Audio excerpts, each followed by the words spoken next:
രാഷ്ട്രീയ സ്വയം സേവക സംഘം 100ാം വർഷത്തിലെത്തി നിൽക്കെ സംഘം പിറന്ന നാഗ്പൂരിൽ സംഘടിപ്പിക്കപ്പെട്ടത് അതിവിപുലമായ ആഘോഷം. 20,000-ത്തിലധികം പൂർണ്ണ ഗണവേഷധാരികളായ സ്വയംസേവകർ വിജയദശമി പരിപാടിയുടെ ഭാഗമായി. മുൻ രാഷ്ട്രപതി രാംനാഥ് കോവിന്ദ് അടക്കം റേഷിംബാഗ് മൈതാനിയിൽ നടന്ന പരിപാടിയിൽ പങ്കെടുത്തു. സ്വദേശി മുദ്രാവാക്യം മുന്നോട്ട് വയ്ക്കുന്നതായിരുന്നു സർസംഘചാലകിന്റെ ഇത്തവണത്തെ വിജയദശമി സന്ദേശം. നാഗ്പൂർ റേഷിംബാഗിൽ നിന്നും എസ് ശ്രീകാന്ത് തയ്യാറാക്കിയ റിപ്പോർട്ടിലേക്ക്. ചരിത്രമെഴുതിയ വിജയദശമി സംഗമത്തിനാണ് ഇന്ന് നാഗ്പൂരിലെ റേഷിംബാഗ് മൈതാനം സാക്ഷ്യം വഹിച്ചത്. ഇന്ന് നമ്മൾ ഈ ദൃശ്യങ്ങളിൽ കാണുന്ന ഈ വേദിയിലാണ് പൂജനീയ സർസംഘചാലക് മോഹൻ ഭാഗവത് ഇന്ന് ഈ രാജ്യത്തെ മുഴുവൻ സ്വയം സേവകരെയും അഭിസംബോധന ചെയ്ത് സംസാരിച്ചത്. ഇന്നത്തെ ദിവസത്തിന്റെ പ്രത്യേകത, ഈ വിജയദശമിയുടെ പ്രത്യേകത, സംഘത്തിന് 100 വയസ്സ് തികയുന്നു എന്നുള്ളതാണ്. ഈ കാലം അത്രയും ഒരു നൂറ്റാണ്ടുകാലം തകരാതെ പിളരാതെ ഒരു സംഘടന ഈ രാജ്യത്തിന്റെ ഭാവി ഭാഗതയും നിർണ്ണയിക്കുന്ന ശക്തിയായി മാറി എന്ന് പറയുന്നത് തന്നെ മഹാത്ഭുതങ്ങളിലൊന്ന് എന്ന് തന്നെ പറയേണ്ടി വരും. ഈ ദൃശ്യങ്ങളിൽ കാണുന്ന ആളുകൾ അവരെല്ലാവരും തന്നെ ഈ ചരിത്രത്തിന്റെ ഭാഗമായി മാറിയിരിക്കുന്നു എന്ന് നമുക്ക് പറയാം. കാരണം സംഘത്തിന്റെ 100ാം വാർഷികം ആ ആഘോഷം നടക്കുന്ന വേളയിൽ ഈ റേഷിംബാഗ് മൈതാനത്ത് അവർക്ക് പങ്കെടുക്കാൻ സാധിച്ചു എന്നുള്ളതാണ് ഏറ്റവും പ്രധാനപ്പെട്ട കാര്യം. ഏതാണ്ട് 20,000-ത്തിലധികം ആളുകൾ ഇന്ന് നടന്ന വിജയദശമി ഈ പരിപാടിയിൽ പങ്കെടുത്തിരുന്നു. സർസംഘചാലക് മോഹൻ ഭാഗവത്, അതോടൊപ്പം തന്നെ മുൻ രാഷ്ട്രപതി രാംനാഥ് കോവിന്ദ് ഉൾപ്പെടെയുള്ള പ്രമുഖർ ഈ പരിപാടിക്കെത്തി. രാവിലെ 7:15 സംപത ചെയ്തു എല്ലാ പ്രവർത്തകരും തന്നെ. അതിനുശേഷം ഘോഷിന്റെ കടന്നുവരവായിരുന്നു.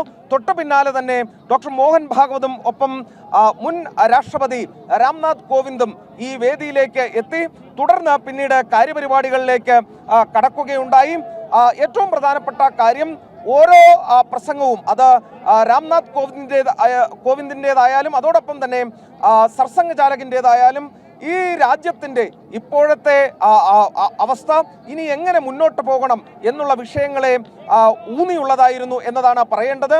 കേരളത്തിനും ഈ വിജയദശമി ദിനത്തിൽ അഭിമാനിക്കാവുന്ന ചില കാര്യങ്ങൾ ഉണ്ട്. അതായത് ശ്രീനാരായണ ഗുരുവിനെ പരാമർശിച്ചുകൊണ്ടാണ് മുൻ രാഷ്ട്രപതി തൻ്റെ പ്രസംഗം തുടങ്ങിയത് തന്നെ. ജാതിഭേദം മതദ്വേഷം എന്ന ശ്ലോകം മലയാളത്തിൽ ചൊല്ലിക്കൊണ്ട് അദ്ദേഹം വലിയൊരു സന്ദേശം ഈ രാജ്യത്തിന് പകർന്നു നൽകുകയും ചെയ്തു. ഈ ദൃശ്യങ്ങളിൽ നമുക്ക് കാണാം, വളരെ അത്യാഹ്ലാദത്തോടെ സ്വയംസേവകരെല്ലാം തന്നെ രാവിലെ മുതൽ തന്നെ ഈ കഠിനമായ വെയിലിനെയും അവഗണിച്ച് ഈ റേഷിംബാഗ് മൈതാനിയിലേക്ക് എത്തിക്കഴിഞ്ഞിരുന്നു. പിന്നീട് നമ്മൾ കാത്തിരുന്ന പ്രധാനപ്പെട്ട ആ സംഭവത്തിലേക്കാണ് എത്തിയത്. ഡോക്ടർ മോഹൻ ഭാഗവതിന്റെ സർസംഘചാലകിന്റെ വിജയദശമി സന്ദേശം. അതിൽ അദ്ദേഹം ഊന്നിപ്പറഞ്ഞ പല കാര്യങ്ങളുമുണ്ട്. പഹൽഗാം ഭീകരാക്രമണവും ഭാരതത്തിന്റെ തിരിച്ചടിയും അദ്ദേഹത്തിന്റെ പ്രസംഗത്തിൽ ഉൾപ്പെട്ടു. അതോടൊപ്പം നക്സൽ ഭീകരവാദത്തിനെതിരായ രാജ്യത്തിന്റെ ശക്തമായ ചെറുത്തുനിൽപ്പ്, അതിനെ അമർച്ച ചെയ്തത് അദ്ദേഹത്തിന്റെ പ്രസംഗത്തിൽ ഉൾപ്പെട്ടു. ഒപ്പം തന്നെ അമേരിക്ക ഏർപ്പെടുത്തിയ താരിഫ് പ്രശ്നങ്ങൾ ഉണ്ട്, അതിനെ മറികടക്കാൻ സ്വദേശിയിലൂടെ മുന്നേറണം എന്നുള്ള നിർദ്ദേശം അദ്ദേഹം സ്വയംസേവകർക്കും രാജ്യത്തിനും നൽകുകയുണ്ടായി. ഏറ്റവും പ്രധാനപ്പെട്ട ഈ വിജയദശമി ദിനത്തിൽ ഏറ്റവും പ്രധാനപ്പെട്ട സന്ദേശം കൂടിയാണ് അത് എന്ന കാര്യത്തിൽ യാതൊരു സംശയവുമില്ല. ഈ പരിപാടിയെ സംബന്ധിച്ചിടത്തോളം ഏറ്റവും പ്രധാനപ്പെട്ട ചില പ്രസംഗം അദ്ദേഹത്തിന്റെ പ്രസംഗത്തിൽ ഉൾപ്പെട്ടിരുന്നു. ഹിന്ദുധർമ്മം നിലനിൽക്കുന്നതിലൂടെ മാത്രമേ രാജ്യത്തിന് നിലനിൽപ്പുള്ളൂ എന്ന് അദ്ദേഹം പരാമർശിക്കുകയും ചെയ്തു. എടുത്തു പറയേണ്ട കാര്യം, 1 വർഷം നീണ്ടു നിൽക്കുന്ന ആഘോഷ പരിപാടികൾക്കാണ് ഇപ്പോൾ സംഘം ആസൂത്രണം ചെയ്തിട്ടുള്ളത്. രാജ്യമാസകലം ഇനി അങ്ങോട്ട് ഈ 100ാം വാർഷികത്തിന്റെ ഭാഗമായി 1 വർഷം നീണ്ടു നിൽക്കുന്ന പരിപാടികൾ ഉണ്ടാകും. സമൂഹത്തിന്റെ വിവിധ കോണുകളിലുള്ളവർ അതിൽ പങ്കെടുക്കും. ഏറ്റവും അടിത്തട്ടിലേക്ക് വരെ ആളുകൾ ഇറങ്ങിച്ചെല്ലും. സംഘത്തിന്റെ കാര്യകർത്താക്കൾ, പ്രവർത്തകർ, പ്രചാരകന്മാർ ഇറങ്ങിച്ചെല്ലും എന്നുള്ളതും പ്രത്യേകതയാണ്. എന്തായാലും ചരിത്രപരമായ സംഭവത്തിന് ഇപ്പോൾ റേഷിംബാഗ് മൈതാനിയിൽ തിരശ്ശീല വീണു.